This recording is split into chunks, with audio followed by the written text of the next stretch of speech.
another episode of Coffee and Careers with me, Gail Angus, the Careers Manager for the Adam Smith Business School. I'm joined again today by my colleague Anne Duff, the Careers Manager for the College of Arts. Welcome back, Anne. Thank you. So Anne and I today are going to be discussing how you can use your interests when you're thinking about career planning. So those of you who've been tuning in from the start may remember back in episode 1, I was joined by my colleague David, and we spoke about a model of career planning called the DOTS model. And the first step of DOTS is to become self-aware, and that's looking at how to understand what we call your VIPs. So that's your values, your interests, your personality, and your strengths. So in today's episode, we're going to be looking and honing in on that interest and thinking about how do you use your interest in your career. So Anne, I thought it'd be useful if we worked through an example and thought about somebody who's perhaps really interested in, let's say, dance. Okay. How could they use that to help them to plan their career? Okay. Well, I think if you can think about it in terms of a pyramid model, and at the tippity top of the pyramid is the people that will work professionally. Now, it's at the top because it's quite small. So the amount of people that will be able to go into that kind of thing professionally. So dancing, choreography. The thing about going into something like that professionally, really using your interest as your profession, is that it's the very best, the most talented, the most focused, the most determined of the people that actually go into it. So it's at the top because it's the smallest and the most competitive. So for some people, they might not even want to pursue it professionally. It might takes a lot of training, etc. So for some of their interests, there are other ways that you can use it. So the second stage down in that pyramid is something that I would think about, like perhaps you could teach it. So dance is quite an obvious one for that. So if you are a good dancer, you might actually want to perhaps set up a dance studio or look at teaching it to others as well. And for some, they might do that as their full-time career. But you may also have what we call a portfolio career. And this is where you have perhaps several things that you do that make up your permanent sort of job. So you might have a part-time job in another sector and then do teach dance that goes alongside that as well. And this particular example that we're looking at, dance sits within the creative and cultural sector, and that portfolio way of working is very common within that particular sector. So moving down then, you could think about careers and occupations that are related to dance. So what kind of things would they be? So it might be, if you're very interested in the anatomy, the physicality of dance, you might look at something medicalised, like perhaps physiotherapy. If you're interested in the creative aspect, you might look at other jobs within the creative and cultural sector. If you're interested in the fact that it is an activity that a lot of people will actually go and experience, you might look at venues and working in a venue where there's a lot of dancing activity happening.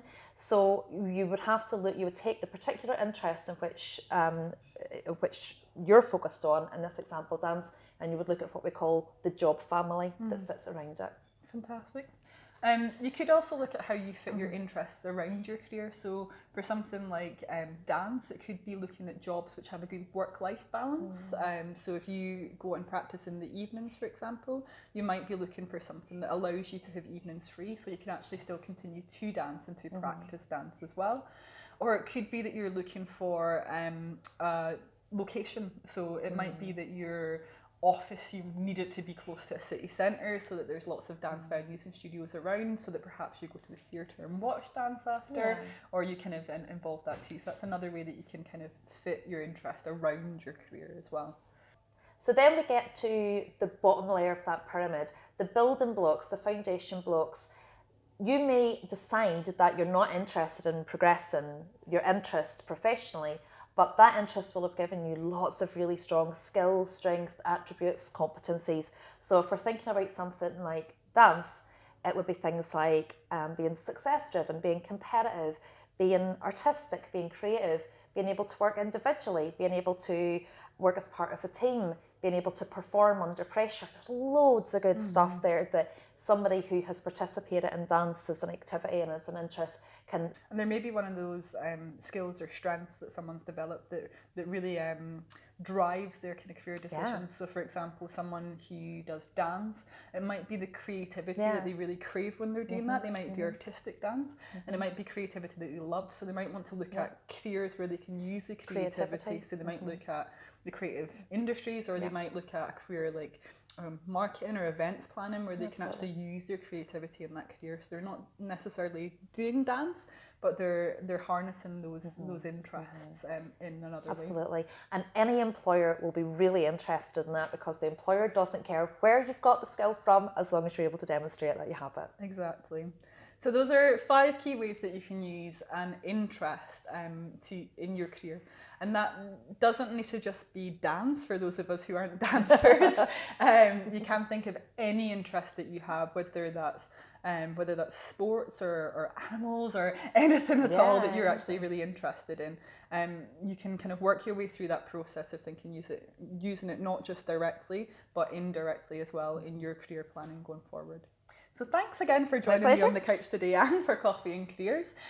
Next week, we will be joined by my colleague Fiona, and we're going to be looking at informational interviewing.